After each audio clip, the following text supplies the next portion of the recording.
Go 911. What is your emergency? There's somebody screaming saying that they're shot. Oh, God. He's right here. Where is he shot at? He shot in his face. He shot in the head. He shot in his chest, too. We're sending multiple units. I'm back here, officers! Come here! I'm here! Talk to me, you okay? Come on, the folks is here for you. They're going to take you to the hospital, okay? As EMTs rush the man to the hospital, officers secure the area. There's another person. And find the second victim in the front parking lot, shot dead. Over about dead body. For those most affected by a homicide, the first 48 is just the beginning. He's laying on his chest like he was asleep. I guess when I saw the yellow tape, I already knew. I found myself bawling in the corner and crying on the floor in disbelief. This is the story of the fight for justice. We've got a hostile witness willing to change their story for the defendant. I don't want to hold you in contempt of court, but I will. In the weeks, months, and years. I don't know if we're going to be able to prove this case. After the first 48. I was born and raised here in Gwinnett. Something just steered me towards policing, and I kind of rolled with it. At the time of this case, I had been in homicide for 30 days. When you add on that it was my very first homicide case, it's very overwhelming. One of the most motivating factors for me is the victim's family. I don't want to let them down.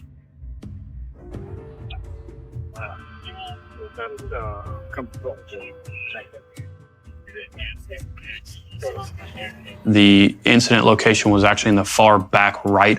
I noticed that there was crime scene tape that was blocking off large portions of the apartment complex. There was a large line of residents of that building and then nearby buildings coming to see what's going on. It was a massive scene. Sirens everywhere, medical units there, fire department there. It definitely overwhelmed, even for experienced detectives. But you have to stay focused. Right now we have two people that are shot. One is deceased. One is in critical condition right now. Male with gunshot wounds. He was found along the fence line of the property, right on the other side of the complex here. 17-year-old Jamar Quarles was rushed into surgery after being shot in the face and chest. We don't know if he's going to make it or not. In the area that Jamar was located at, we found his clothing, some shoes, and then a ski mask. That's the deceased? Yeah. Capri is his name. 29-year-old Capri Ward attended Wheeler High School in Cobb County and was an assistant manager at a local pizzeria. Capri lived with his mother, stepfather, and two step-siblings in an apartment of the complex. Got shot in basically like the middle chest. It's somebody's car. Just 10 yards from Capri's body. At the scene was a dark-colored sedan backed into a parking spot just in front of the building.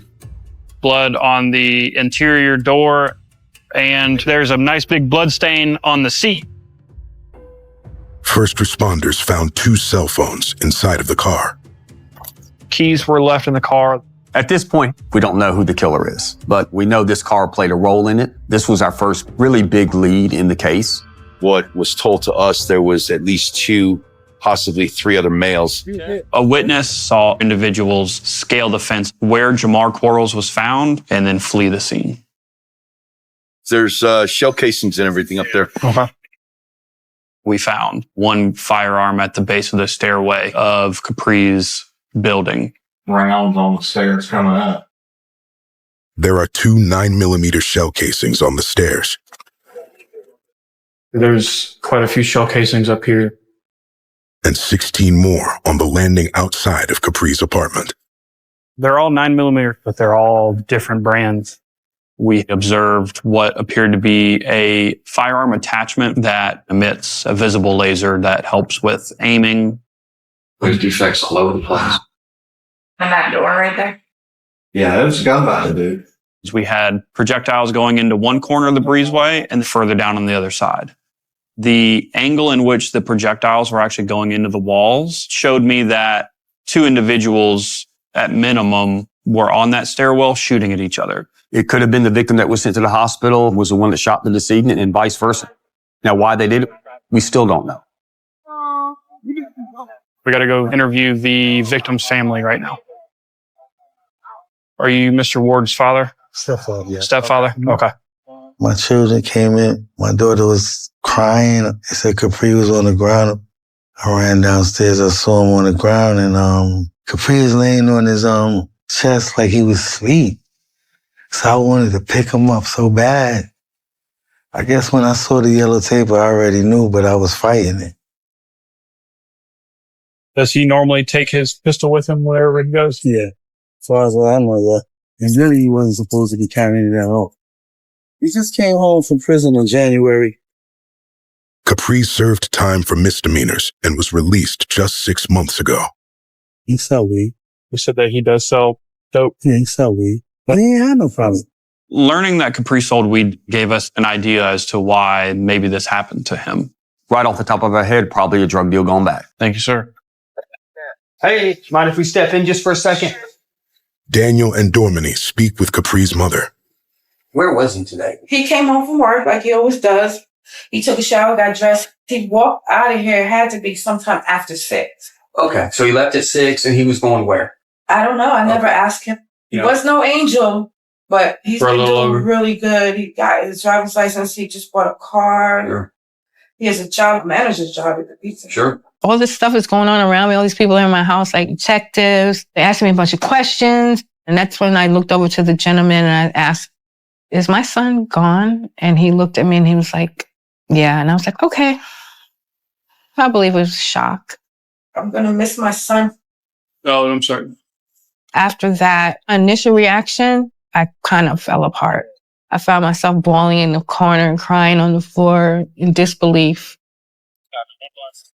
5 hours into the investigation, So what's the update on the victim at the hospital? Jamar Quarles is out of surgery. Doctor said he's pretty critical. He got shot in his right cheek and it got stuck right here. And then, I got shot in basically like the middle, chest and it hit his liver and collapsed his right lung. I talked to mom. She says they didn't know he was down here in Atlanta. Detective Casey spoke with Jamar Quarles' mom, who informed him that she was in Memphis, where she and Jamar lived. But after hearing of her son's injury, she would be headed down to Gwinnett County. I think our next step is go figure out why this car's here with blood in it. Detective Carter and I, we stayed there well into the late morning hours as light was coming up. We were going to impound this vehicle and send it to the Gwinnett County Police Department. And then that's when the case took another turn. Hey, this is Detective Carter. A call comes in from dispatch. I'm sorry. My phone went out for a second. What did you say? I said, can you check and see if my keys are in the car? The car's not here anymore, but I can find out for you. You were driving though? Yeah, I drove there, yeah. Okay. I can't believe this guy's calling. This is like a gift from God. We're not calling them. He's calling us. We should be over there in a bit. Okay. Aaron Todd. He's not the owner of the car, but he drives the car that was impounded and had all the blood in it. So we got to go get his side of the story. Now we have an individual that has identified himself and put himself at the scene. That's a big piece to this giant unsolved puzzle. You're thinking, is this guy going to say, you know what, maybe this wasn't a good idea? And before we can put it in park and get out of the car, he's gone. This is a magnet that Capri had placed on the refrigerator. I believe Capri wrote this to stay focused. This is beautiful. This is going to stay with me till the day I die. Capri came home from jail January 2021. While he was away, he wrote letters. He made a list of all the things that he wanted to pursue when he came home. He was determined to fulfill that list. That very first week he came home, I'll never forget. He said, "Ma, I need to look for a job." I swear to you, he got the job that same day. That's him with his car. He bought this car with his own money. We were so proud of him. No matter what it was that he was ever going to pursue in life, he was going to be very good at it and he would be the leader at it. He just had that spirit about him. I only had 6 months to spend with him, and I'm thankful for those 6 months. As I watched my son become the man that I wanted him to be. And I'm thankful for that. 6 hours into the investigation, Carter and Dorminey head over to meet the driver of the car found at the crime scene.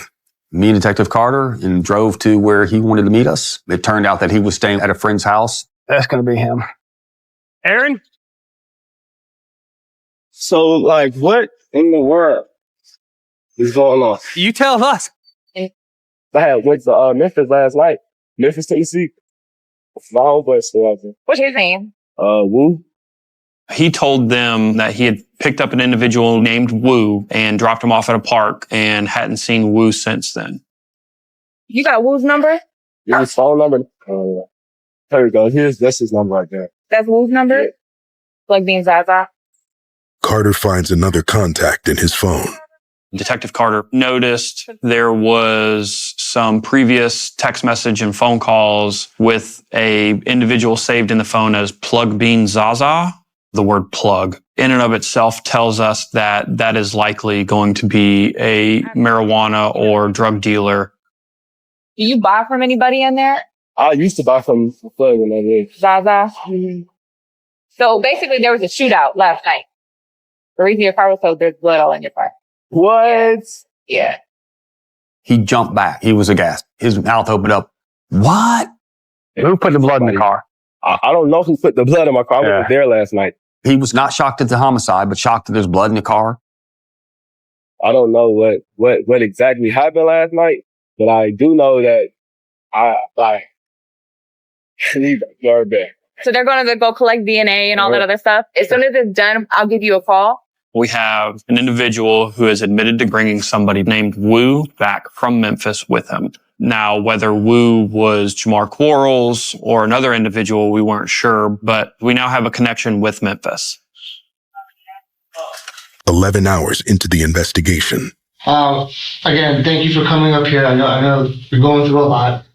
Detective Randy Blackburn interviews the mother of the surviving victim, Jamar Quarles, and she has just arrived from Memphis. So right now, your son can't talk to us and tell us what happened, so that's why we brought you here. So let's just first start out. When did Jamar leave Memphis to come to Georgia? She says Jamar was staying with his grandmother in Memphis while she was out of town. You said that he was going back and forth to a friend's house when you left for Vegas. Who's his friend? I don't know his name. His name is Wu. She said Jamar has a friend named Wu that lives down the street from where we live in Memphis. Aaron Todd said he brought somebody back from Memphis, and his name was Wu. So all the dots are being connected. And we don't know Wu's real name. Mm-hmm. You have his social media? Mm-hmm. That's it? Okay. I'll get you back to the hospital, okay? We'll see what we can come up with this. There we go. Just 16 years old, Wu lives with his mother and younger brother in Memphis. We know that Jamar is from Memphis and he is connected with Wu, who is also friends with Aaron Todd. He was withholding some information from us. Hey, this is Detective Carter. We had come up with a plan to get him into police headquarters to speak with us by telling him that he could come up here and sit around for once we got done processing his car. Thank you. But we didn't tell him that while you're waiting, we're going to have a chat. This case was a very complex case, a very complicated first case, and Detective Daniel was on the right track, without a doubt. Hey. But we still had some holes that needed to be filled. He has questions, you know what I'm saying? Okay. Well, I've got an issue with what happened last night. The other dude that's critically injured, he just happens to be from Memphis, Tennessee. And I think you know who it is. I think something went wrong last night. And you may not have been involved, but you know what happened. Because it's not a coincidence that he's from Memphis. So, like, a couple months before, like, like all this. That's what I was calling for like days. Yeah. Aaron Todd told us that Plug Bean Zaza in his phone was actually Capri Ward. And he told us, yes, I know Capri. I've bought marijuana from him. So like that, so it was cool, but it wasn't calling. It was like he wanted to hit him. Who's wasn't called Wu? Yeah. He claims that Wu had the idea to rob Capri after staying in Gwinnett County last summer. And so I would always tell him like, bruh, no, like you're not touching him. Like, he's untouchable. And so Wednesday, when I went to Memphis, we brought two of his friends. Okay, so who are the other two friends you said you brought back? I think one of them was like Merk. I was the skinnier one. Okay. Chunky one was Junior. They call him Junior. Junior. He admitted to going to Memphis and picking up an individual named Wu, an individual he called Merk, and then a third individual, Junior, which was good information. But we're trying to piece together the timeline and a motive. Like they get down here and they said that they was getting all the money moved. And so He says Wu, Merk, and Junior wanted to rob someone. They got in the car with some girl and left because they was going to get a telly. You know what I'm saying? And that they went to a hotel. That's when I was meeting with my girl. But yeah, so that's the last time I spoke to them. Okay. Yeah. If there's anything else you need to tell me, we need to talk about it right now, okay? His body language was just off for people telling the truth. I think Aaron's lying and there's more that needs to be dug up here. So I kind of pressed in on him hard. This is your chance to be either a witness or a suspect. You were supposed to be the getaway driver, weren't you? Yeah, and I wasn't going for it.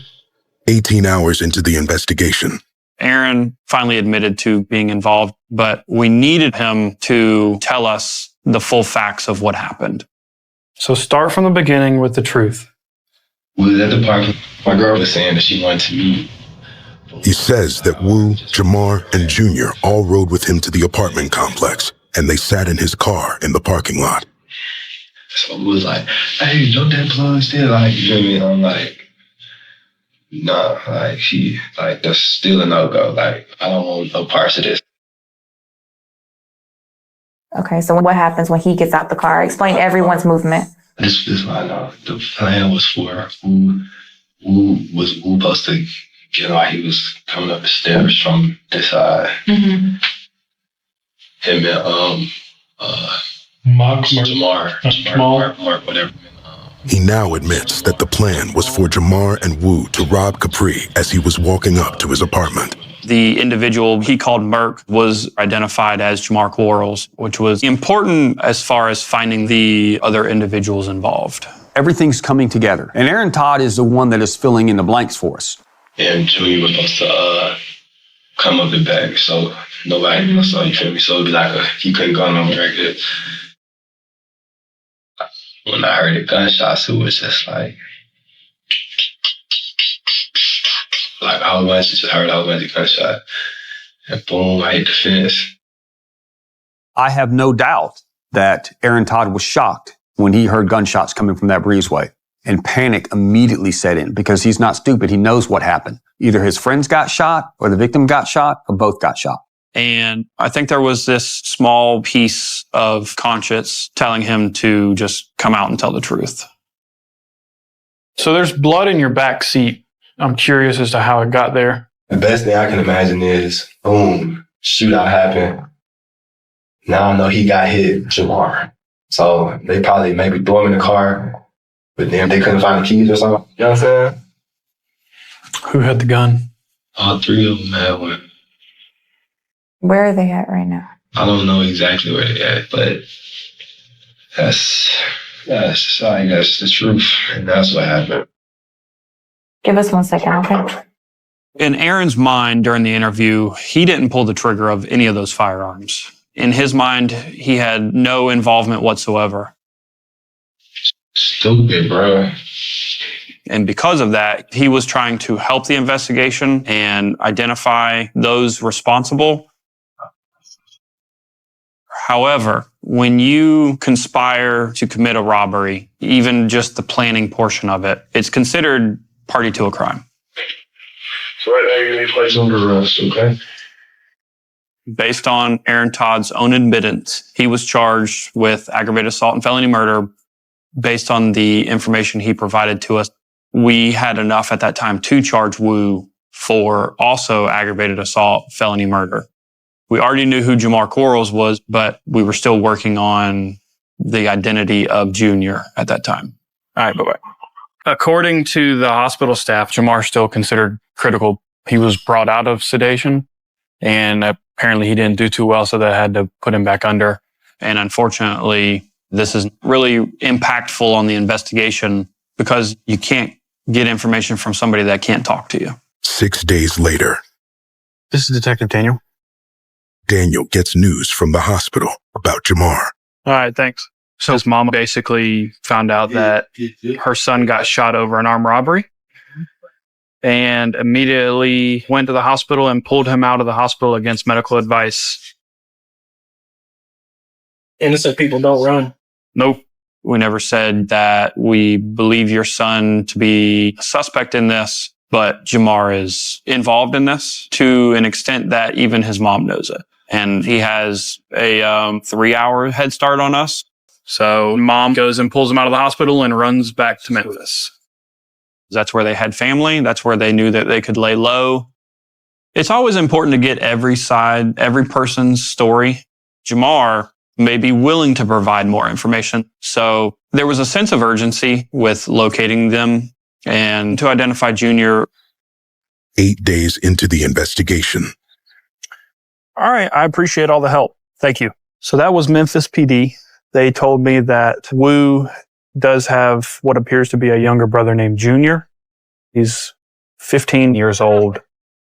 I'm hoping this is the same individual. What we'll do is put him in a photo lineup. We already knew Jamar Quarles was Merck based on Aaron Todd's interview and because he was found at the scene shot. Aaron Todd and Jamar Quarles' mom helped us identify Wu.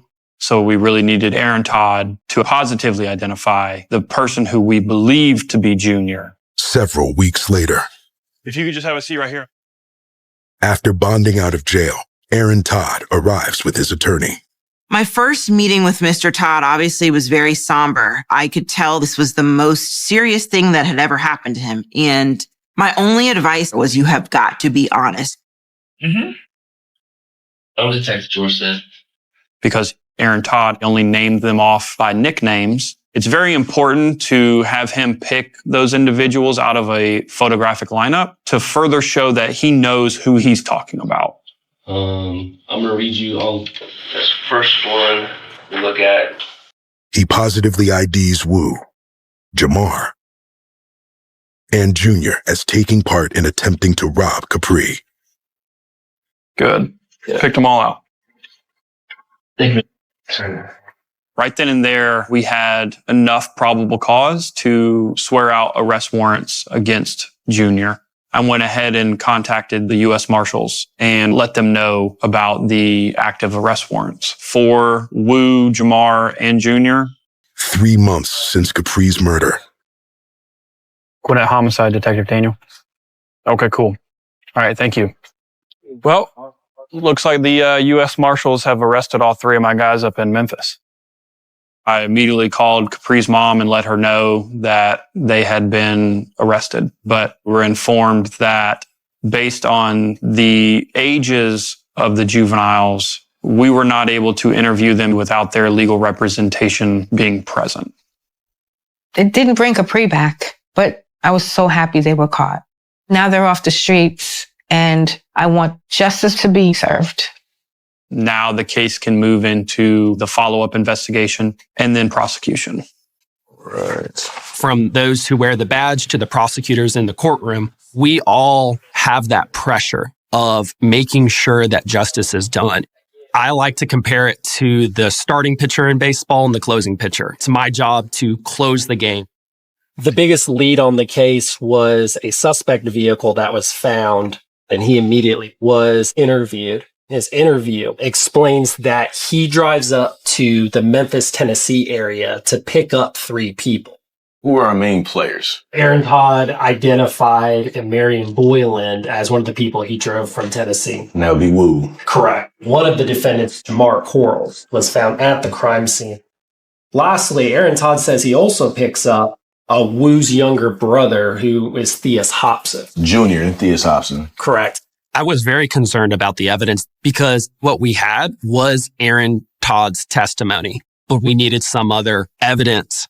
Georgia law prohibits that there be a conviction based solely upon the accomplice's testimony.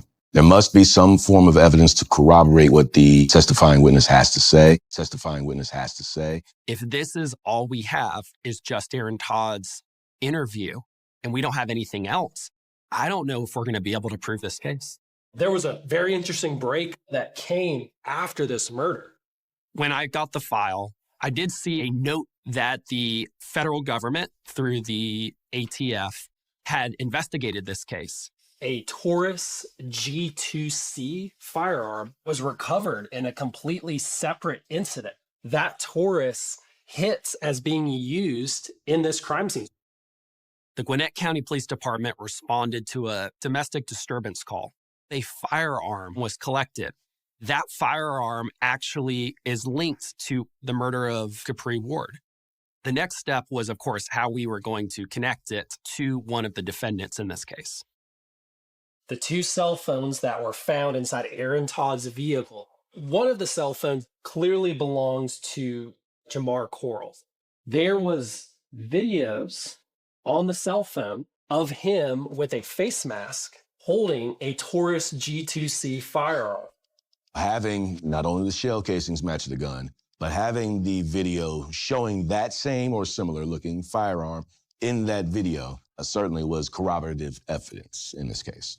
In the case against Theus Hobson, we have Aaron Todd who identifies Theus Hobson being at the crime scene and being involved in this robbery. But again, even if we could prove he was there, we had the second question.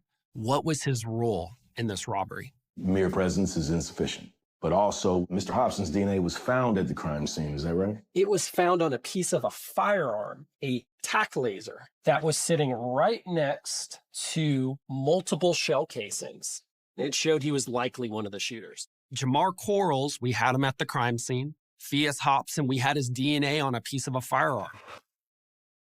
In the case against Marion Boyland, the biggest lead that we found was another cell phone inside Aaron Todd's car. But was Marion Boyland actually there at the crime scene using that phone? And did he leave that phone when he fled the crime scene?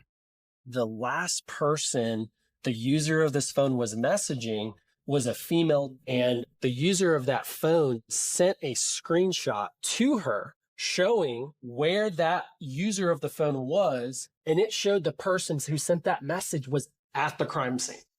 We had our investigators go out and locate her. I asked her who was the person that she believed she was texting in these messages. She told me it was Wu, a Marion Boyland. So as soon as she tells us that, we put a subpoena in her hand and say, we need you to show up for trial. 4 years since Capri Ward's murder. The trial begins. It is a packed courtroom. 2 prosecutors at one table, facing 3 different defense attorneys. All right. Good morning. When Mr. Ward was killed, I believe Theus was 15 years old. Each attorney is going to try to get the jury to look at the defendant like a kid as opposed to someone that the state is alleging gunned down Capri Ward. Thank you, Your Honor. State calls Terrell Acebito. Anytime you are trying a murder case, you need to make sure you humanize that victim for the jury. And no one can relay that to a jury better than a family member. Make sure you speak into the microphone. I felt good to be there, testify, but I had anxieties because I felt like I was representing for my son to get justice. Tell the jury about yourself.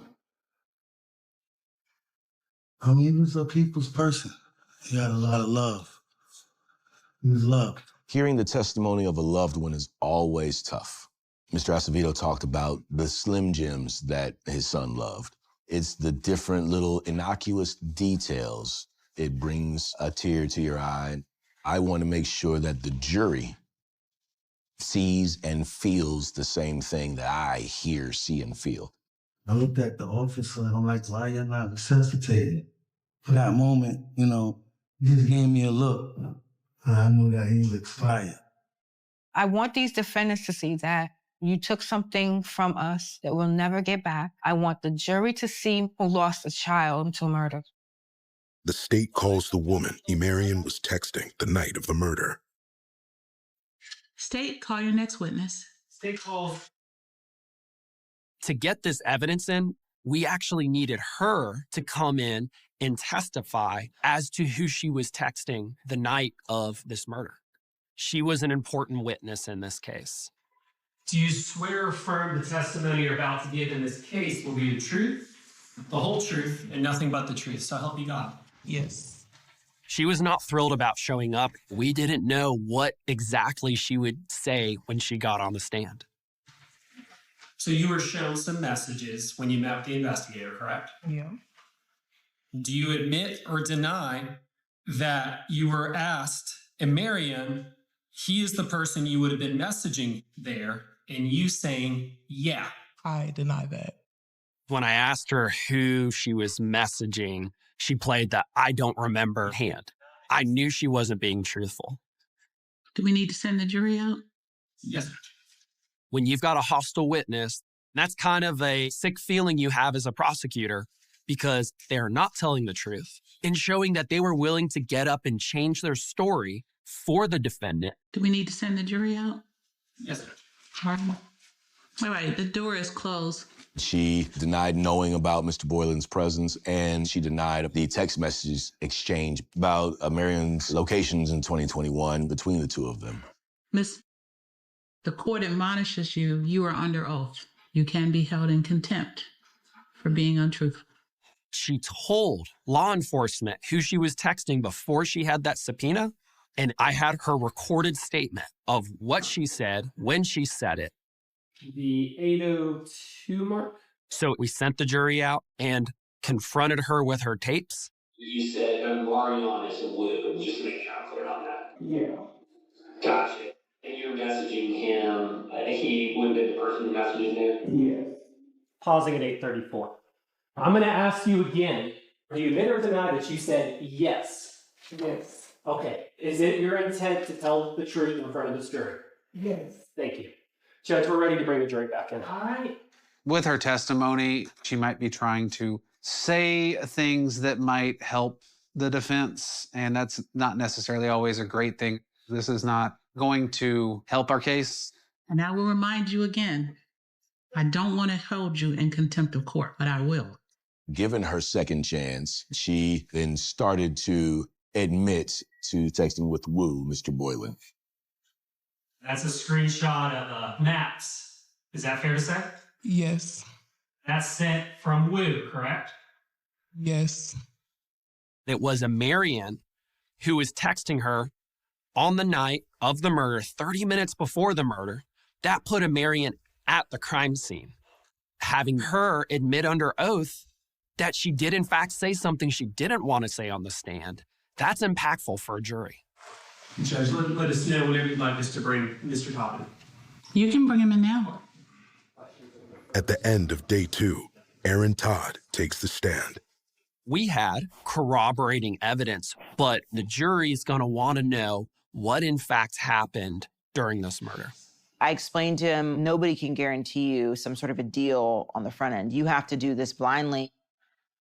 What happened next? When Mr. Capri pulls up, he gets out the car and he starts walking. They go around the front way, and then Junior, he come going around the back way. I hear a whole bunch of gunshots, and then I just take off running. Did all three of them have firearms? Yes, sir. When he had to face them, that's a scary moment for anybody, but certainly for someone very young and certainly for somebody in that setting. But he did it. Day 3, all 3 defense attorneys cross-examine Aaron. How did you come about driving up to Memphis to pick them up? He was asking me over the course of a couple weeks to go pick them up. It's our job to convince the jury the state hasn't presented enough evidence to find you guilty beyond a reasonable doubt. The best way to go about defending my client was to discredit and make Aaron Todd look unreliable, someone that can't be trusted. They was going to give me a firearm when I get there. This is someone that planned out a crime, involved a 15 and a 16 and 17-year-old to get a firearm. And what caused you to get out of the vehicle? I heard Mr. Capri yelling. You knew they were going to rob him, is what you're testifying to? Yes, sir. He's the one that knew this dealer. He brought them there to the parking lot. But when it all goes down, what's he doing? Aaron Todd has minimized whatever involvement he may have had in this crime. What we were trying to get across to the jury is the state's got to prove that whatever he's saying is true, and you can't believe it. If this was a great plan on his behalf, I can guarantee you the car would not have been left at the scene of a murder. This was not something that he had planned, and I think that goes to his innocence in this case. All right, may this witness be excused. No objection. All right, thank you, Mr. Todd. It always came down to, this is the right thing to do, and I have to do this. And so he did. And we were just glad that it was behind him. After 2 days of deliberation, the jury reaches a verdict. Has the jury reached a verdict? Are they going to look at the age of the defendants and allow that to factor into their decision of whether we've proven our case? Mr. Quarles, we, the jury, find the defendant guilty. Mr. Hobson, we, the jury, find the defendant guilty. Mr. Boylan, we, the jury, find the defendant guilty of felony murder. All of the defendants were found guilty of felony murder, criminal attempt to commit armed robbery, and aggravated assault. They turned their fantasy into reality, and that reality turned into a tragedy. Nobody was blind to the fact of the ages involved here. Teenagers should not necessarily be doomed for the rest of their life because of a decision they made as teenagers. Unfortunately, it's just hard to wrap your head around spending that much time in custody. Our next question we had on this case is what to do with Aaron Todd. Knowing that Mr. Todd had cooperated with the state and had ultimately assisted in the conviction of 3 other individuals, it was our office's decision that Mr. Todd should not serve any additional time in custody. The final offer that we received in this case was basically a dismissal of the murder charges, and Aaron pled to an attempted armed robbery. I feel that he should be in prison too. Because if it wasn't for him, my son would still be here. He took something very precious away from me and my family. I can forgive, but I will never forget what they did.